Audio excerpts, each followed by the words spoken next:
Hey guys, good morning. So I believe it's Monday, August 20th, I think, and a couple of exciting things to share with you guys. So first of all, I want to give a shout out to my kids and my mom Heather, who they had a great vacation. They're back home, getting ready for their first day of school tomorrow. So thank you for staying so in touch with me and making me feel supported with this.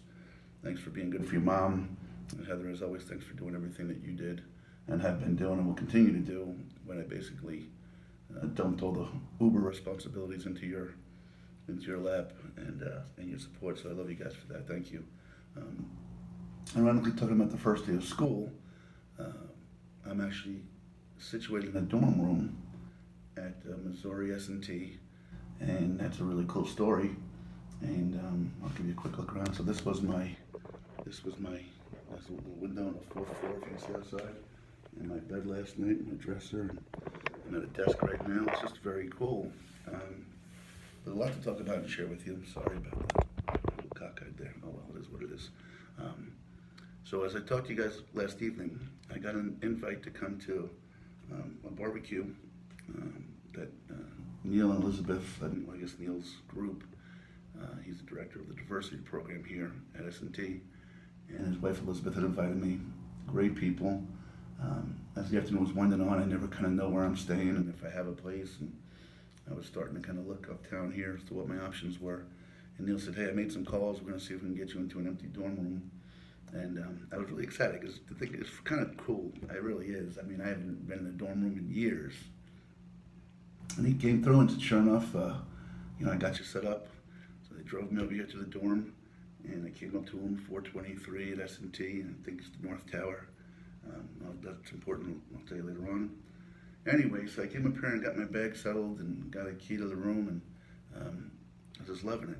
And it was still pretty early. It was only like 7 o'clock, and I like to do my videos outside. I just kind of like to give the presence of being outside. So I went down to go do my night video, and let me go backtrack a little bit. So as I was meeting Neil and Elizabeth and wrapping up, this young lady shows up with her daughter, and her daughter's name was Willow, and she brought her friend Steve along. Steve was a little tiny roly poly, and they sat there talking to me. And Willow was the young lady, and she was Willow's the daughter. She was playing with Steve and setting up a little habitat for him. And Barbie's the mom. And I didn't really understand. I just thought they lived in a neighborhood or somehow was related to the school. So very nice. I didn't fully understand the fact that I guess they were invited or came down. Barbie works for Neil, I guess, and in his department, and came down to meet me. And I didn't realize that. So we stayed. It was only a short while. Um, but I loved. If you know me, and especially pointing a thumb, if it's going to change the world in any way, it's going to change through the young people.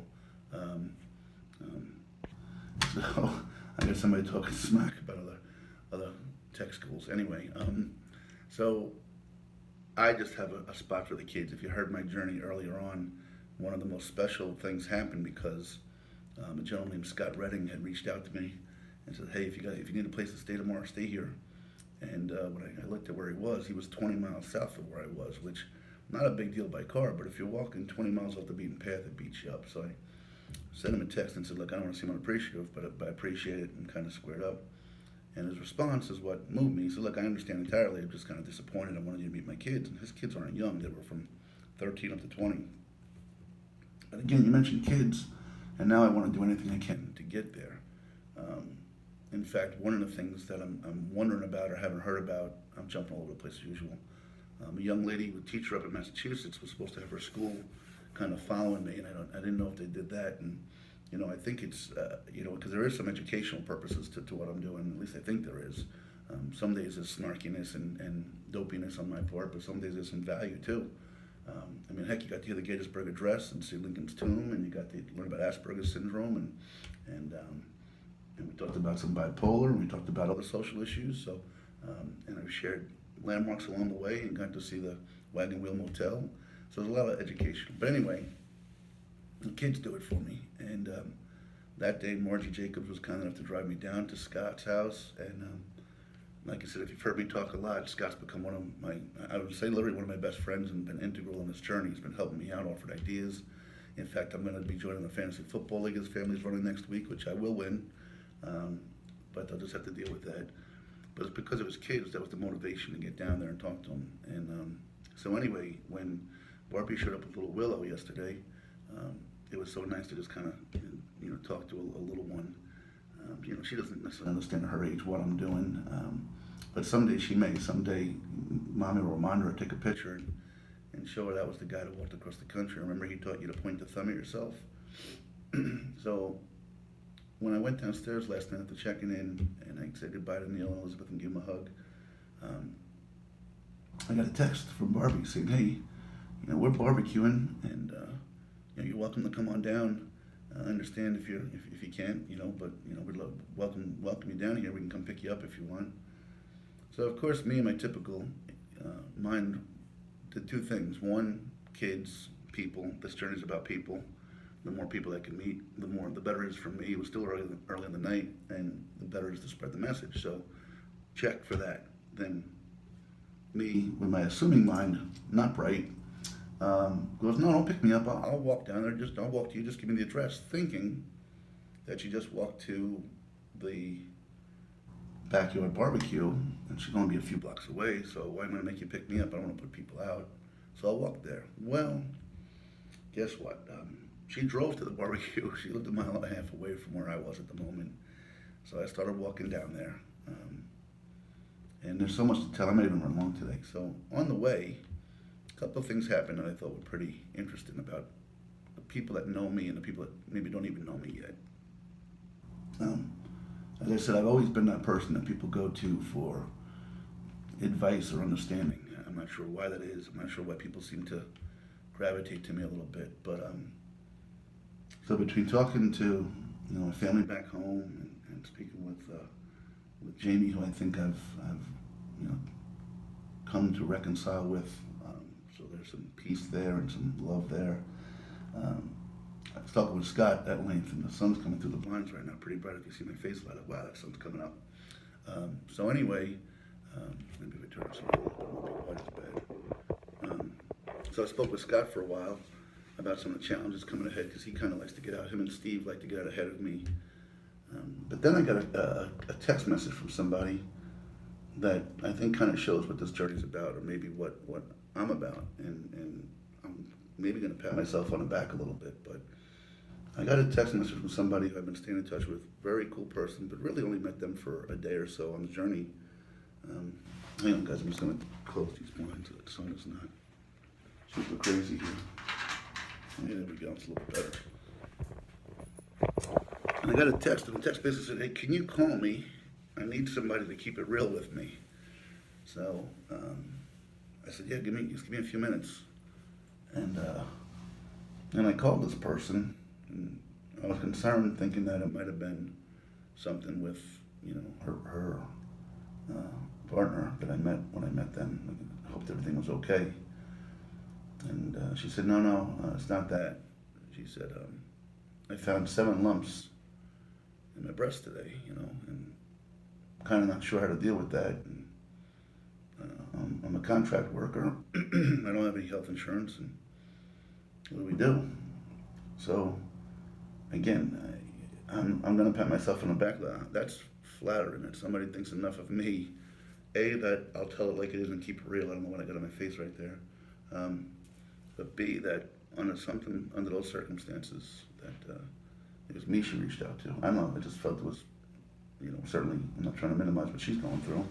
But we talked for just a few minutes, and I think I was able to calm her down and say, "Look, here's what I would do, and here's the plan we should come up with. And if there's something I can do to help, let me know." And within a few minutes, she, "Thank you, I appreciate it." And later on at night, I just sent her a text and just said, "Hey, you doing okay?" And she said, "Yeah, thank you for checking in and asking." And again, that's all it takes sometimes. Someone just say thank you for doing that. And I'm glad that she's doing okay. Hopefully things will work out. And I'll keep us updated on that. You don't have to know who it is. That's not public knowledge. Anyway, I finally I didn't quite get to Will and Barbie's house, but it was funny. I guess I had walked past a little block, and she's like, "Hey, we can come pick you up." I said, "No, I think I'm only a few blocks away." And I said, "I'm on maybe it was Black Street." and literally Blackstreet's 3 blocks from my house. And she goes, I don't even know where that is. So now I'm scared because their address was Elm Street, and Elm Street's in every town. And I've been in situations where it takes you 3 towns over. I'm like, holy shit, did I just walk a mile and a half for no reason? So lo and behold, I'm 2 blocks away, and they said, we'll come find you. And her and her sister, Miranda, came and got me. I went to the house, and it was just really, really special, warm people. Her husband Will's on the grill, and he's tatted up with long hair, and yet he's just you don't make judgments of people. I've learned that, in particular on this journey. Such a soft-spoken guy to welcome me to his home, and then there's Barbie and Willow I saw, and then little fella Rowan, cute as could be, cutie, and he's in the picture with his parents, and I meet Miranda and Mike, and thank you guys for your service. They served in the Air Force, and I think met in San Diego. I think Mike is from Oregon, and they've served our country, and I can't thank them enough for that. And anyway, we're sitting around. Mike made this chicken avocado salad, delicious. Barbie made these stuffed jalapenos, so I'm afraid later on I may pay for that, but they were delicious. And we just sat around, and they just were talking about me and the journey and the stories. They had a friend come over, Jenny. She is a beautiful soul, and you could just tell from talking to people. She was almost at one point, not apologetic, I guess wouldn't be the word, but I was talking about how some of the things people share with me is how we've lost our neighborly feeling and our ability to be neighborly. And she's like, I can tell you that's not me. I know all my neighbors for 5 miles. We know everybody. But she shared something with me that I asked her to get on my website, and I'll ask you guys. I want this to be about positivity, not about me. On the website, pttjourney.com, is a community page, and I want us to take time to, I'm almost asking and begging you to go on there, find something positive about somebody that changed your life as a child, as an adult. Just a little something, a little gesture. Recognize folks. Let's have that page blow up. But she was telling me a story about how she was at a fundraiser for this little girl that was suffering from cancer. And again, I'm trying to raise money for St. Jude's and what that means to me. But what was so special about this particular one was this fundraiser.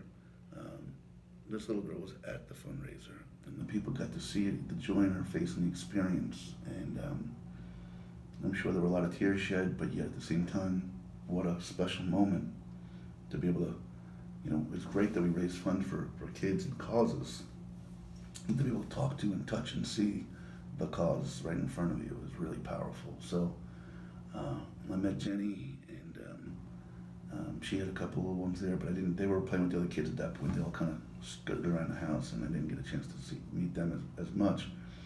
But it just felt welcome. We just sat in the living room, Mike and Miranda on the love seat, and Will and Barbie and myself on the couch, and Jenny was comfortable on the floor, and they were asking questions that were really, really wonderful questions. I talked about having some Q&As on here. In fact, let me try to schedule those today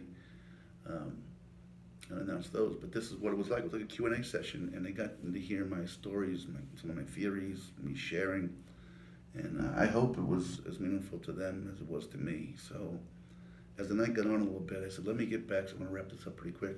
Let me get back up to the school, and we'll give you a ride. And luckily they did, because it turned into a complete downpour about 5 minutes after I got inside the building. But it was really cool, because I got in the building, and there was this young man there, and why it was so important to me, I got to go quick. I met this young man, Chase, and Chase saw me at the barbecue. He was like, hey, Jim.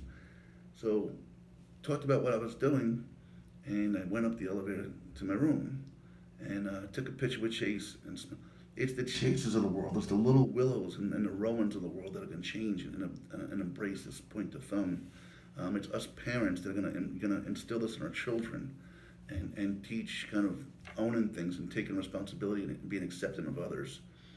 So here's Chase that's got his whole future ahead of him, this bright young man with a smile ear to ear. And I went up, and I guess I was in the wrong tower. So I went back down, and by the time I got there, Chase was there with 2 other friends. And in that moment of me going up 4 floors to the wrong floor and coming back down, their friends like, man, you're the guy walking across the country? That's so cool. He's already spreading the word in that few moments. It meant so much to me, Chase. I love you for that. Thank you. I'm going to close this down right now.